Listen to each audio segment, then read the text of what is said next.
कि भगवान के परपौत्र वज्रनाभ वृंदावन आए। आप सबको कथा पता है, द्वारिकाधीश अपनी लीला पूरी करके जा चुके हैं और उसके बाद वज्रनाभ 16,100 राजकुमारियां जो भगवान की थीं उनको अपनी 16,100 माताओं के साथ वज्रनाभ वृंदावन आए। और वृंदावन आकर के उनको क्या मिला? कुछ भी नहीं, यहां कोई नहीं है,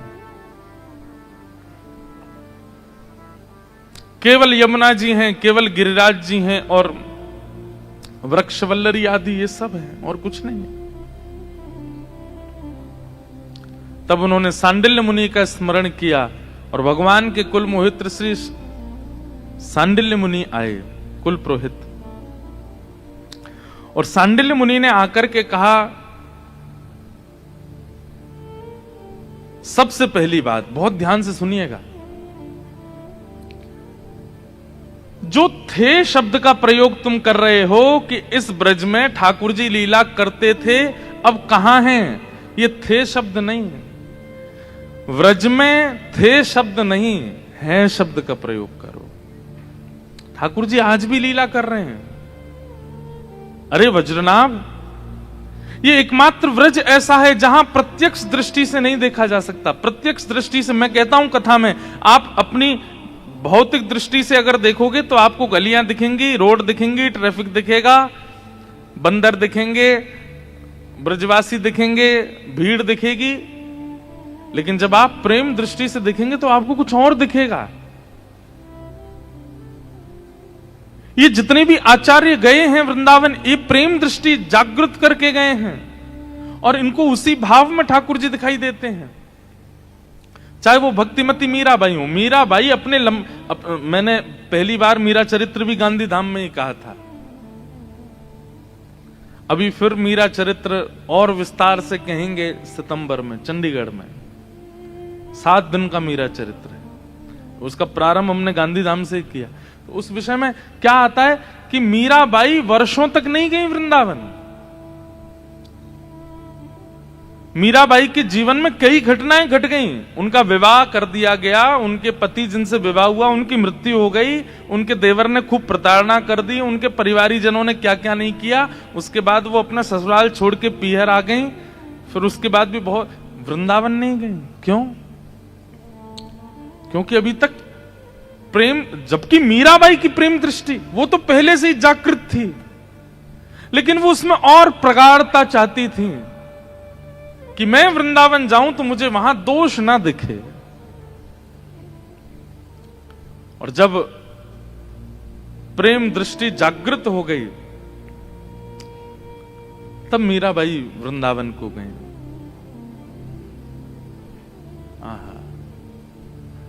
और वृंदावन जाकर के उनको भौतिक वृंदावन का दर्शन नहीं हुआ, उनको नित्य वृंदावन का दर्शन हुआ। जिस गली में देखती हैं, जिस चौबारे पर जाती हैं, जिस आंगन में घूमती हैं मीराबाई, सब जगह उनको ठाकुर जी का अनुभव हो जाता है। अरे कहां तक कहें, बड़े बड़े साधकों को भी, कथा बड़ी प्रसिद्ध है कि जीव गोस्वामी पाद किसी स्त्री को नहीं देखते थे, लेकिन मीराबाई दर्शन करने के लिए आई तो सेवकों ने कहा कि हमारे गुरुजी स्त्रियों से नहीं मिलते। तो मीराबाई कहती, अच्छा आपके गुरुजी स्त्रियों से नहीं मिलते? बोले नहीं, इसका मतलब आपके गुरुजी पुरुष हैं। सेवक बोले और नहीं तो क्या? अरे भैया, हमने तो सुना था कि इस वृंदावन में सब स्त्री हैं, पुरुष तो केवल कृष्ण हैं। जहां पर देवादिदेव महादेव गोपीश्वर बनकर के आते हैं, जहां पर देवादिदेव महादेव शंकर भी गोपी बनकर के आते हैं, वहां आपके गुरुजी पुरुष हैं। वृंदावन में तो एक ही पुरुष सुना था हमने, आपके गुरुजी भी पुरुष हैं। ऐसा कहकर के मीराबाई तो चली गई। लेकिन शिष्यों ने ये बात जाकर के जब जीव गोस्वामी जी से कही कि मीराबाई बोल रही हैं कि वृंदावन में केवल एक पुरुष है, बाकी सब गोपी हैं। उसी दिन जीव गोस्वामी बोले कि भजन तो वर्षों से कर रहा था, साधन तो बहुत दिनों से कर रहा, पर फल आज मिला। क्या? कि ये देह बुद्धि मेरे अंदर थी कि मैं पुरुष हूं और वो स्त्री है, और उसने आकर के मेरी इस देह बुद्धि को नष्ट कर दिया कि वृंदावन में केवल एक पुरुष है। और गए और मीराबाई को देख करके अपना ये नियम तोड़ दिया कि मैं स्त्रियों से नहीं मिलूंगा। ये है प्रेम दृष्टि कि मीराबाई स्वयं तो सब जगह श्री कृष्ण का अनुभव करी नहीं है वृंदावन में, और जो साधक वर्षों से वृंदावन में उनका भी जाकर के कृष्ण दर्शन करा रही हैं। वृंदावन सामान्य नहीं है, इसलिए वृंदावन में थे शब्द का प्रयोग नहीं, वृंदावन में है शब्द का प्रयोग। ठाकुर जी लीला करते थे नहीं, करते हैं आज भी। और फिर उसके बाद सांडिल्य मुनि ने दर्शन कराया, मुझे देखो वहां दिख रहे हैं, मुझे देखो वहां दिख रहे हैं, आदि आदि सब जगह जब ठाकुर जी का अनुभव होने लगा, तब वज्रनाभ ने कहा, भगवान मैं ऐसा क्या करूं कि ब्रज मुझे स्वीकार करे। तब सांडिल्य मुनि ने 4 बातें कही। एक बात आपने बहुत सुनी होगी, नाम रूप लीला और धाम। नाम रूप लीला और धाम, ये 4 भक्ति की प्रणाली है, प्रेम लक्षणा भक्ति की प्रणाली है। परंतु इन चारों को इस क्रम से नहीं करना है। नाम रूप लीला और धाम ये बाद का क्रम है, इससे पहले का क्रम कुछ और है। क्या? धाम, लीला, रूप, फिर नाम। समझ में आई बात? सबसे पहले धाम, और फिर धाम में लीला, लीला में रूप, और रूप के बाद नाम। और अभी जो कलयुग चल रहा है ना, इसमें तो यही प्रणाली अपनानी पड़ेगी। पहले धाम जाओ, पहले वृंदावन जाओ। अब वृंदावन के जो सुंदर सुंदर घाट हैं वहां पर जाओ, जैसे कि कालीद है। आप लोग वृंदावन जाएंगे तो वृंदावन परिक्रमा लगाएंगे तो रास्ते में पड़ेगा कालीद है, जहां पर भगवान ने कालिया नाग के ऊपर नृत्य किया। तो जब काली दह का दर्शन करो तो ये नहीं आना चाहिए ठाकुर जी ने नृत्य किया, वहां बैठ करके थोड़ी देर चिंतन होना चाहिए। मतलब धाम में तो आ गए, अब धाम में उस स्थान पर बैठ के लीला, लीला का चिंतन करो। अब लीला का चिंतन कैसे? सुनो, श्री जयदेव महाप्रभु कहते हैं, बहुत ध्यान से सुनिएगा, यही यही यही प्रकल्प बताया है यहां पर सांडिल्य मुनि ने कि धाम जाओ और धाम में जिस स्थान का दर्शन करो वहां उस स्थान पर लीला का अनुभव करो। राधा रमण जी गए हैं तो आप राधा रमण जी को देखो तो आपके सामने झांकी आनी चाहिए कि श्री गोपाल भट्ट जी के शालिग्राम जी थे। गोपाल भट्ट जी बड़े व्याकुल रहते थे। एक दिन उन्होंने निवेदन किया कि नाथ आपके भी नेत्र हो, नासिका हो, होठ हो, कान हो, हाथ हो, पैर हो। और एक दिन उनकी विरह भावना से ये स्वरूप प्रकट हो गया। इस भावना से जब आप उस धाम का दर्शन करोगे तो वो धाम अवस्थित हो जाएगा चित्त में, मतलब लीलात्मक धाम का दर्शन। बहुत ध्यान से सुनिएगा। कालीद है, कालिया विषधारा गंजन जनरंजन जनरंजन। अभी महाप्रभु जगन्नाथ जी अनवसर में चले गए हैं। अगर आप लोगों के घर पे कहीं भी जगन्नाथ जी का स्वरूप हो, जगन्नाथ जी, हमारी कथा में रोज जगन्नाथ जी विराजते हैं, आज नहीं आए हैं क्योंकि अगले 15 दिन के लिए जगन्नाथ जी अब अनवसर में हैं। इसलिए किसी के घर पर अगर चित्र भी हो ना जगन्नाथ जी का, तो एक सुंदर वस्त्र पर इत्र लगा के जगन्नाथ जी को धरा दो। अभी 15 दिन दर्शन नहीं करना है जगन्नाथ जी का। महाप्रभु जगन्नाथ अनवसर में है इस वक्त। उन जगन्नाथ जी के सन्मुख जयदेव महाप्रभु गा रहे हैं, कालिया विषधारा गंजन जनरंजन जनरंजन यदुकुल नलिन दिनेश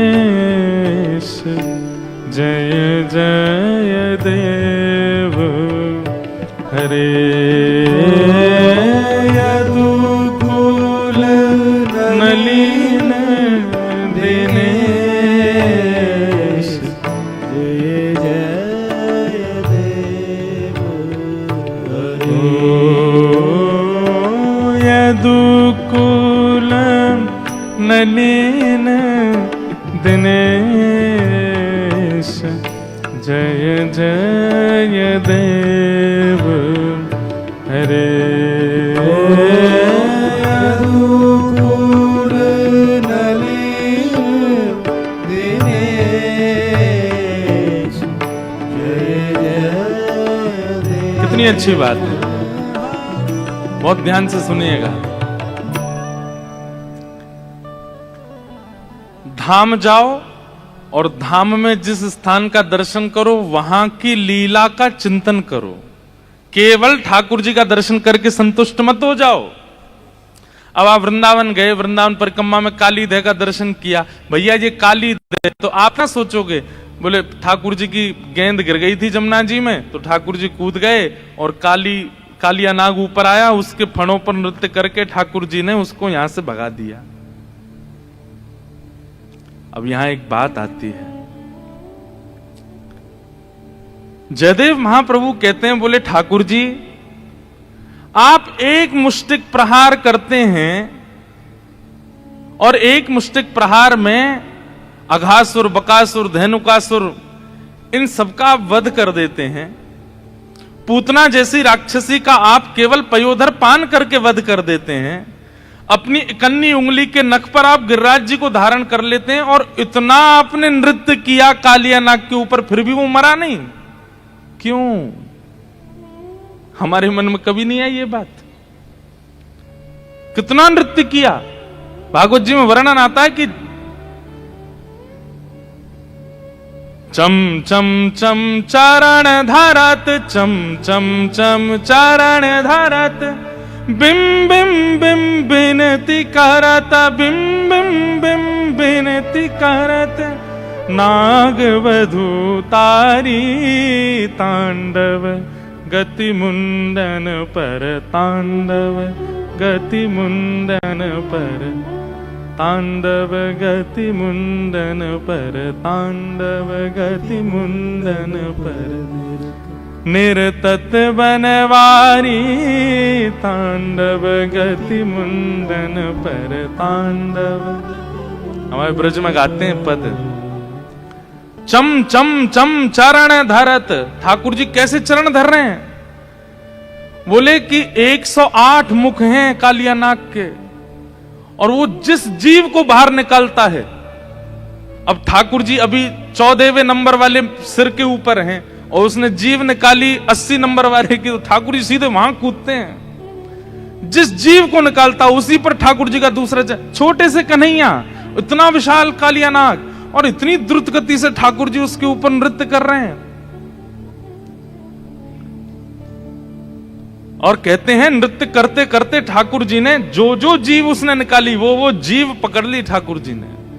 एक पकड़ी, दो पकड़ी, तीन पकड़ी, एक प्रकार से जैसे एक रथ हाँकने वाला रस्सी पकड़ लेता है, ऐसे ठाकुर जी ने समस्त जीव पकड़ ली कालिया नाग की। रक्त मंडित हो गया उसका मुख, लेकिन मरा नहीं। ठाकुर जी आपने कालिया नाग को क्यों नहीं मारा? और फिर जयदेव महाप्रभु कहते हैं जन रंजन कालिया नाग पर जब ठाकुर जी नृत्य कर रहे थे तो जयदेव महाप्रभु कहते हैं कि यहां पर जनरंजन हो रहा था। जनरंजन मतलब सब खुश हो रहे थे। भागवत जी में तो कह रहे हैं सब रो रहे थे। यशोदा मैया रो रही है, सब ब्रजवासी रो रहे हैं, सब घबरा रहे हैं। बोले अरे लाला नीचे उतर जा, जो सांप है खा जाएगो।